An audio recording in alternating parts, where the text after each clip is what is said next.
গত কয়েকদিন ধরেই আমাদের টেলিভিশনের পর্দায় সোনার কলসি, রোলেক্স ঘড়ি এগুলো নিয়ে অনেক আলোচনা ইউটিউবে হচ্ছে, ফেসবুকে হচ্ছে, আমাদের টেলিভিশনের পর্দায় হচ্ছে। আজকে সত্যি সত্যি আমাদের স্টুডিওতে সোনার কলসি নয়, রোলেক্স ঘড়ি নয়, এর চেয়ে অনেক অনেক দামি মুহূর্তগুলো আমরা পার করছি আমাদের স্মৃতিতে, স্মরণে এবং আমাদের ভালোবাসায়। যে মানুষগুলো রয়েছেন তাদেরকে আজকে আপনাদের সামনে উপস্থাপন করতে পারছি। পুরনো দিন মানে আমার কাছে যেটা মনে হয় ছেলেবেলা। ছেলেবেলা মানেই খেলনা। আলমগীর ভাই প্রায় প্রতি শুক্রবারই আমাদের এখানে আসেন, গত শুক্রবার আসেননি বলে নাতি নাতি নিয়ে ব্যস্ত ছিলেন।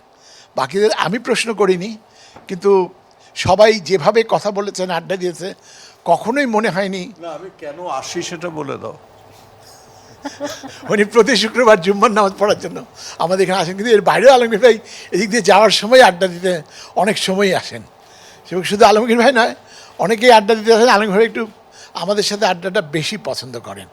তা আজকে আড্ডার সাথে একটু খাবার আছে, ওই হলো কিশমিশ আর বাদাম, ওটাও খাই। আলমগীর ভাই খেতে খুব পছন্দ করেন, যদিও আজকে খুব বেশি খাননি তিনি। আর এই ছেলেবেলার কথা মনে পড়ায় আমার যেটা মনে হয়েছে যে আমাদের কাছে সবসময় এই নাতি নাতনি হাতির মতো। Presenting Walton Crystal Series. Switch to premium. Switch to Crystal. সবাইকে একটা করে দিয়ে আসো। আমার মনে হয় এটা আপনাদের সত্যি সত্যি ছেলেবেলায় ফিরিয়ে নেবে। এবং আমরা যে কথাটা বলছিলাম যে সোনার কলসি বা রোলেক্সের করেছে, অনেক অনেক দামি মানুষগুলো পেয়ে আমরা কৃতজ্ঞ। আপনাকে আরেকটা আমি দিয়ে দেবো, আমি জানি আপনার টুইন তো। ও আচ্ছা, তাহলে কতটা আগ্রহ দেখলেন আলমগীর ভাই, আপনার এত আগ্রহ। হ্যাঁ আরে কি বলে, আমি তো হলাম কেমন লাগছে? ওহ কি যে লাগছে বলে বোঝাতে পারবো না। সবাইকে একসাথে পেয়ে অনেক ভাল লাগছে। তারপরে সোনার কলসিতে দামি মনে হচ্ছে। হ্যাঁ অনেক দামি।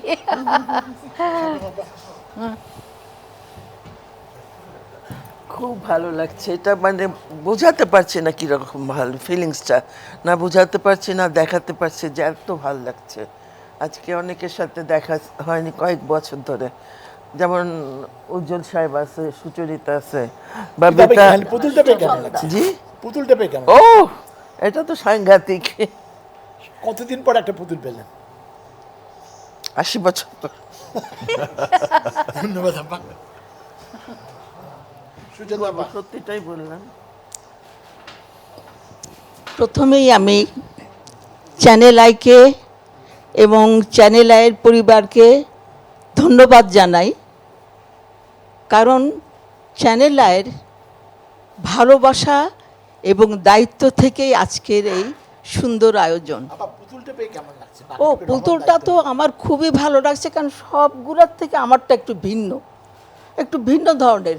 তো আমার নাতি এই যে আমার নাতি অনেকগুলো আছে, এবং ওরা পেলে এটা খুব খুশি হবে, ভীষণ খুশি হবে। ধন্যবাদ আপা। Thank you. পুতুলটা পর পুতুল দিয়ে। পুতুলটা যে কারণে দিলেন, ছোটবেলা না, বড় পালালেও এর পেছনে গল্প আছে।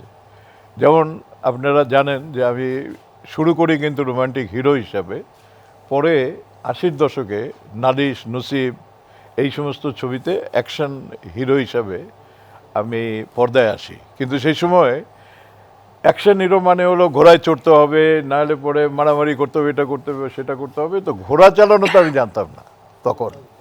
এখন এই ঘোড়াটা আমাকে মনে করিয়ে দিচ্ছে। তখন আমি যারা ঘোড়া সাপ্লাই করতেছ আমাদের ফিল্মে, ওকে বলতাম যে তুমি সুবে সাদেকের সময় ঘোড়া নিয়ে ইকবাল হলের মাঠে দাঁড়ায় থাকবা, আমি গাড়ি নিয়ে যাব, কারণ আমি তখন নায়ক। আমি ঘোড়া চালাতে গিয়ে যদি পড়ে যাই, পাবলিক যদি দেখে, এটা তো আমার জন্য একটু রিস্কি হয়ে যাবে। এই ঘোড়াটা আপনার সঙ্গে থাকবে এবং এটা থাকবে, এবং এটা স্মৃতি হিসাবে এটা ধরে রাখবো যে এরকম চ্যানেল আই সাগর সাহেব আমাকে দিয়েছিল। এইটা আমার অ্যাকশন লাইফের যে টার্নিং পয়েন্ট, সেটার সিম্বল। Thank you.